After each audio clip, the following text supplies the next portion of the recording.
अविरल विद्या YouTube channel में आपका फिर से स्वागत है। आइए पिछले वीडियो से आगे बढ़ते हैं और एक नई एक्सरसाइज शुरू करते हैं। यह है एक्सरसाइज 3। इसमें सॉल्व एग्जाम्पल देखते हैं। मैं एक विद्यार्थी हूँ, आई एम ए स्टूडेंट। तुम एक गायक हो, यू आर ए सिंगर। तो देखिएगा इसमें जो एक वचन संज्ञा है यानी कि एक वचन वाले नाम हैं, उनसे पहले हम ए या एन का इस्तेमाल करते आ रहे हैं। जैसे कि वह एक अभियंता है, ही इज एन इंजीनियर।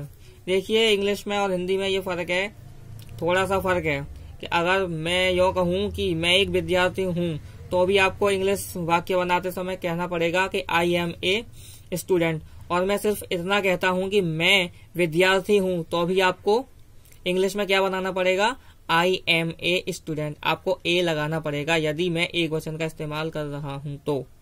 ठीक है दोस्तों, आप इसमें एक और सेंटेंस देखेंगे कि वे एक शिक्षक हैं। यहाँ क्या कहा इसने, वे एक शिक्षक हैं। हिंदी भाषा में हम क्या है कि सम्मान देने के लिए एक वचन कर्ता के साथ भी बहुवचन की क्रिया का इस्तेमाल करते हैं। जैसे कि वे एक शिक्षक हैं, तो वे कितने शिक्षक हैं, एक। लेकिन इंग्लिश में ऐसा नियम है कि एक वचन के व्यक्ति के साथ में एक वचन की ही क्रिया का प्रयोग किया जाता है। तो देखिए वे एक शिक्षक है, तो यहाँ क्या हो जाएगा, ही इज ए टीचर, ना कि दे इज ए टीचर। दे के साथ तो हमेशा आर का इस्तेमाल करना पड़ेगा, जबकि हम कह रहे हैं एक शिक्षक के बारे में, अतः ये हमारा सेंटेंस गलत हो जाएगा। इस बात को हमें अच्छी तरह से ध्यान में रखना है। ठीक है, अच्छा ए और एन का प्रयोग किसके पूर्व होता है, तो देखो एन का यूज हम समझ लेंगे तो ए का यूज हमें समझ में आ जाएगा। ए ई आई ओ यू से प्रारंभ होने वाले नाम या संज्ञा से पूर्व हमें एन का इस्तेमाल करना पड़ता है। इसके कुछ अपवाद हैं। अपवाद क्या है कि देखो ये यू है, ठीक है। अगर यूनिवर्सिटी लिखा तो यूनिवर्सिटी से पहले ए का इस्तेमाल होगा, ना कि एन का। क्यों? क्योंकि यहां पर जो यू है वो किसकी साउंड दे रहा है, वाई की साउंड दे रहा है। क्यों? क्योंकि यू का इस्तेमाल किसकी तरह होता है, यू का इस्तेमाल होता है उ, किसकी तरह, उ की तरह। जबकि ये क्या प्रोनाउंसिएशन इसका क्या आ रहा है, यूनिवर्सिटी, यानी कि यूज किसका आ रहा है, वाई का। वाई मीन्स य। अगर वाई को हिंदी में उसका आवाज निकालना तो या बनती है, तो इसी तरह से यूनिवर्सिटी, तो यहाँ पर शुरुआत में आने वाला अक्षर है यूनिवर्सिटी, तो यूनिवर्सिटी में पहले क्या आ रहा है, य। तो इस वजह से इसमें हमेशा ए का इस्तेमाल किया जाएगा।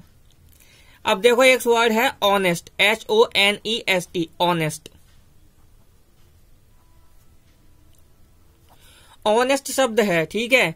अब इससे अगर कोई कहेगा एन ऑनेस्ट मैन, हम ज्यादातर देखें तो इससे पहले एन का इस्तेमाल होता है और होता ही है। तो ये क्या है, एन ऑनेस्ट मैन। अब भाई यहां तो पहले एच आ रहा था, ऐसा क्यों एच आ रहा था जबकि आना चाहिए ए ई आई ओ यू। तो नियम ये है कि ए ई आई ओ यू जो है इनका यूज जिस लिए होता है यानी स्वर के लिए होता है, तो स्वर की आवाज आनी चाहिए शुरू में, भले ही उसके शुरुआत में व्यंजन ही क्यों ना हो, भले ही उसके शुरुआत में व्यंजन ही क्यों ना हो। ठीक है, जैसे ऑनेस्ट लिखा था तो मैंने लिखा एन ऑनेस्ट मैन।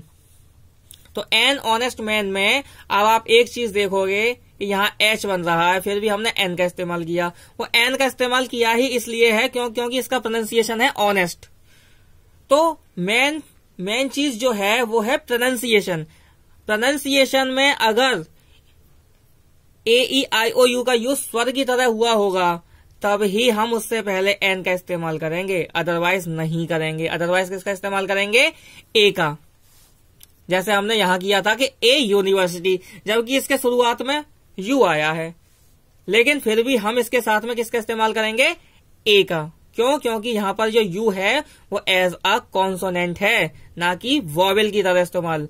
वॉवेल कहते हैं स्वर को और कॉन्सोनेंट कहते हैं व्यंजन को। तो ये ए जो है वो यहाँ पर किसकी तरह इस्तेमाल हुआ है, व्यंजन यानी कॉन्सोनेंट की तरह। ठीक है, आइए एक्सरसाइज की तरफ बढ़ते हैं।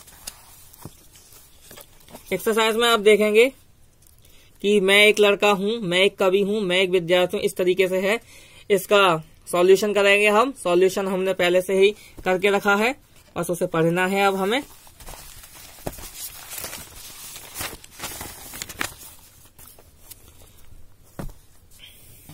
देखते हैं दोस्तों, इसे देखेंगे।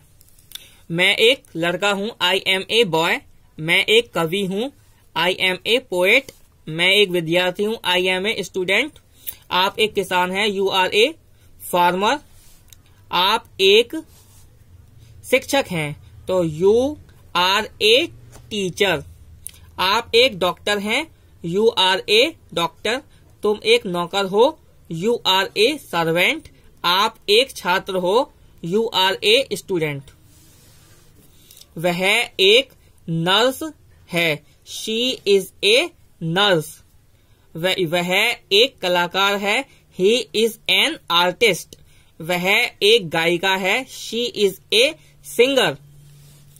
वह एक अभियंता है, ही इज एन इंजीनियर। वे एक शिक्षक हैं, he is a teacher. Ram एक नेता है, Ram is a leader. Mohan एक डाकिया है, Mohan is a postman. Ram और मोहन किसान है, Ram and Mohan are farmers. देखो बहुवचन का इस्तेमाल हुआ है, राम और मोहन, तो यहाँ दो लोग हैं, तो दो लोग के लिए हमेशा बहुवचन का शब्द इस्तेमाल होगा। Ram and Mohan are farmers. ठीक है। तुम लोग विद्यार्थी हो, तो यू आर स्टूडेंट्स। आप लोग डॉक्टर हैं, तो यू आर डॉक्टर्स, ना कि डॉक्टर, एस लग जाएगा इसमें। हम लोग शिक्षक हैं, वी आर टीचर्स। हम लोग किसान हैं, वी आर फार्मर्स। वे लोग शिक्षक हैं, दे आर टीचर्स। वे लोग किसान हैं, दे आर फार्मर्स। वे लोग अभियंता हैं, दे आर इंजीनियर्स।